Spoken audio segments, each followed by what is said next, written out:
Bienvenue dans notre série Sous la surface. Dans ce nouvel épisode, nous allons décrypter la problématique des déchets à partir de témoignages de citoyens. Vous allez voir aujourd'hui quelqu'un arriver près d'un bac à ordures, dépose ça comme ça, il rentre chez lui sans gêne. Parce que les habitants de ce quartier n'ont pas vraiment une éducation digne du nom pour protéger leur cadre de vie. En bâtissant ces immeubles, ils n'ont pas tenu compte des canalisations et des voiries, aussi des caniveaux.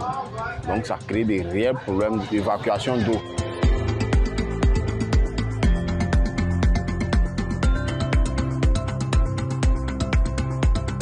Sur notre planète, 2 milliards de tonnes de déchets solides sont produits chaque année. Près de la moitié des grandes décharges du monde sont situées en Afrique subsaharienne et moins de la moitié des déchets produits en Afrique sont collectés de manière formelle. Les problèmes d'injustice liés à cette pollution sont nombreux. Pour y voir clair, nous avons demandé à Kofi Aolu, enseignant-chercheur au Togo, de nous partager son analyse. D'une manière, les déchets solides dans les métropoles ouest-africaines ont un problème de gestion. Quand on parle de pré-collecte, les pré-collectes, c'est d'abord dans les ménages. Très souvent, nous sommes dans des métropoles pauvres où les habitants, quand ils sont sollicités pour pouvoir payer leur système de pré-collecte et tout, il y a certaines populations ou certains habitants qui sont défaillants, qui n'arrivent pas à payer. Dans ce cas, le ménage-là, il va chercher des alternatives. Et ces alternatives, c'est dans la nature, en fait. On attend que la nuit tombe et on va verser, en fait, ces ordures-là dans ces vides urbains. Et puis, il y a tout ce qui est déchets qu'on retrouve dans les espaces publics, marchés. Donc, du coup, il arrive que tout ce qui est jeté par terre se retrouve par terre. Alors, entre le temps où la société réagit, où la municipalité réagit, il y a souvent, en fait, un décalage. Ces décalages dont je parle donc, causent, en fait, des désagréments pour les habitants dans les villes africaines. Outre les comportements et services inadaptés, nos témoins évoquent une autre cause, celle des constructions et des infrastructures mal faites.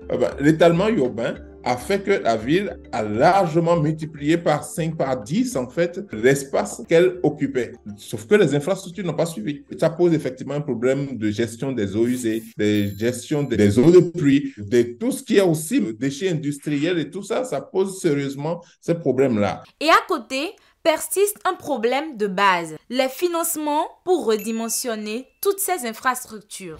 Ça provoque des problèmes de santé. Plusieurs fois, d'autres personnes tombent malades, fièvre, typhoïde, palu. Et au moment ça remplit jusqu'à devant le kiosque même. Ça te freine le travail. Déjà quand tu fais 1-2 semaines à la maison, tu ne travailles pas. Ces déchets que vous voyez là, ce sont des déchets qui sont rejetés par la mer, qui viennent se reposer sur la plage. Et en effet, il n'y a pas de poissons. Voilà, parce qu'il y a un coin qui est pollué, les poissons ne peuvent pas venir.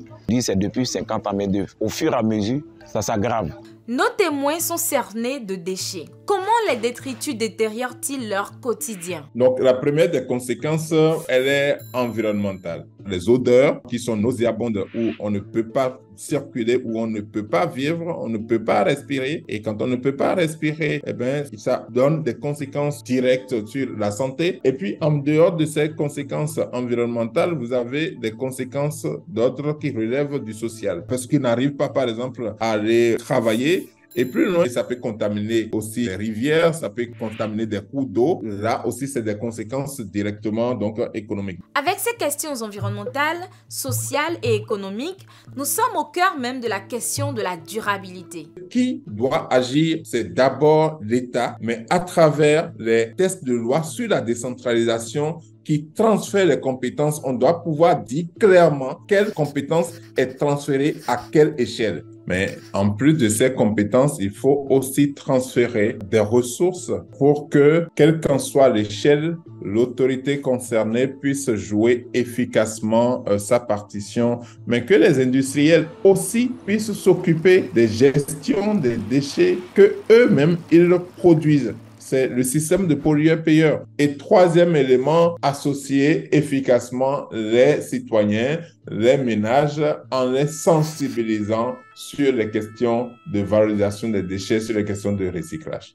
Car c'est prouvé, quand les citoyens accèdent aux services de collecte, la gestion des déchets à l'échelle des ménages s'améliore jusqu'à 60%. Mais comme M. Aolo le signale, les citoyens n'ont pas tous les moyens de payer le ramassage de leurs ordures. La question sur laquelle nous travaillons depuis toujours, c'est comment favoriser un accès équitable à tous, donc tous les citadins, tous les citoyens des villes africaines, au service de gestion des déchets. Une fois qu'on aura trouvé des réponses à cette question, je pense qu'on aura fait un grand pas pour de la propreté des villes en Afrique. On n'a pas un cadre de vie de rechange, on n'a pas une terre de rechange. Si nous tombons tous dans le gouffre, ça c'est fini pour la race humaine. Il est essentiel que tous les acteurs, de l'État aux citoyens, redoublent d'efforts ensemble sur la gestion des déchets. Alors, mobilisons-nous pour des villes propres. C'est la fin de cet épisode. Restez connectés, on se retrouve très bientôt.